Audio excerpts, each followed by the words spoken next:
Hello, everyone. My name is Shivani, and I am here with Dr. Tompkins, and I'm going to be asking her a few questions about her research and her lab. So first of all, thank you for being here. And my first question is, how do you think that the one-on-one mentorship between students and faculty benefits them in undergraduate and then after undergraduate?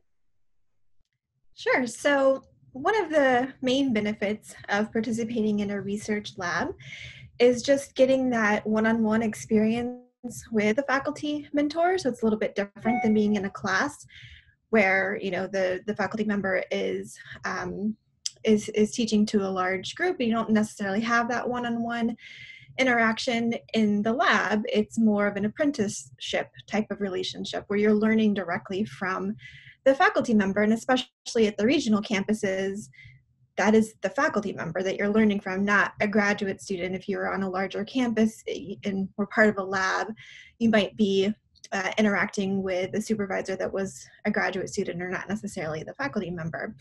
And so students get that chance to explore research areas that interest them. In my lab, that can be anything from something basic, like just helping with things that I already have going on. Usually students sign up for the 4998 credits.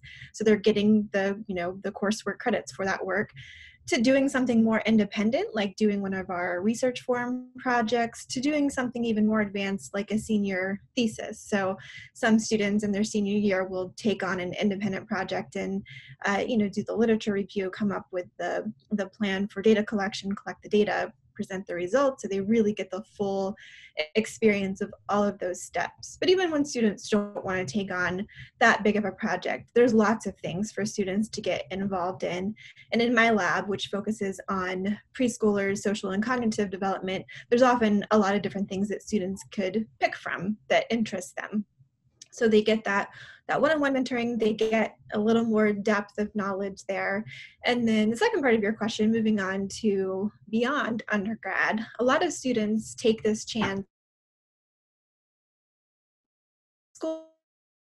Most of the students that have come through my lab have not been interested in research per se, but anyone pursuing a graduate degree needs to understand the research, and graduate programs, especially in psychology, expect that you've had some kind of experience outside of the classroom doing research. And so that benefits students, one, for the knowledge gained, but also because getting into grad school means having strong letters of recommendation. So it's definitely recommended that you've formed some kind of relationship that's beyond just a grade in a class, but that's, that they know you personally and can speak to your work ethic and your motivation for going to graduate school and all those things that the graduate programs are looking for. So speaking to what your students can show the people that are going to accept them into graduate school, what kind of research projects would they be able to talk about?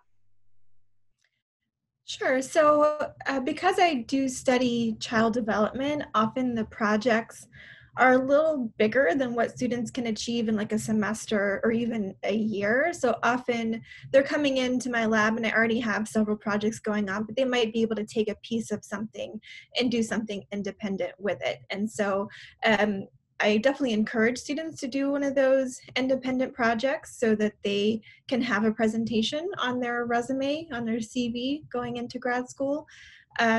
I have a student currently who's going to work on a master's thesis or a senior thesis next year. And because data collection is on pause right now, in-person data collection, we're going to do an online survey.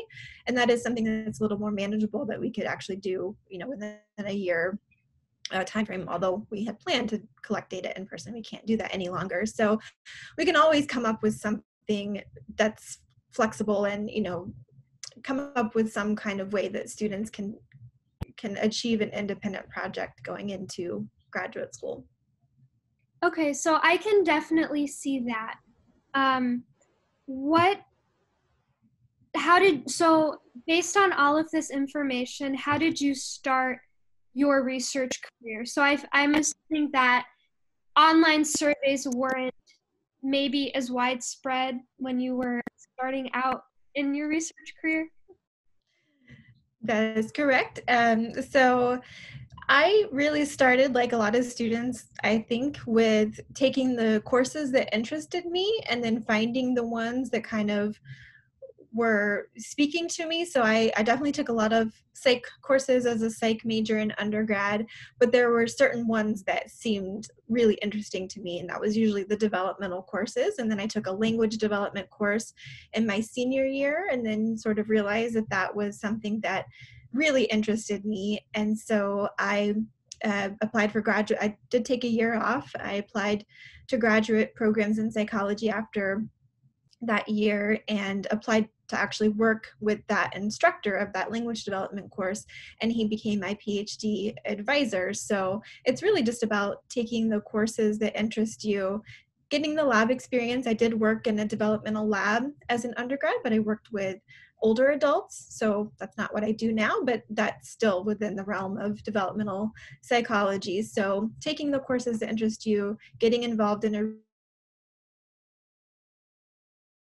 have to join a research lab that is exactly what you want to do for your career or grad school. It can be any kind of research experience. It doesn't have to be super specific.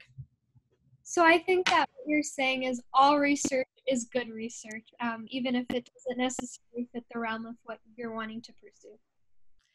Exactly. So I've had many students. I've been at OSU Lima for about 11 years now, and I've had many students come through, and I've not written a single letter of recommendation for someone going to a developmental program. they they usually want to go into counseling or school psychology, social work, something like that, but it's all related to children and families. So it's relevant, but it's not specific to developmental psychology research. Okay. This sounds great. Thank you so much for being here, and I look forward to speaking with you soon. Thank you.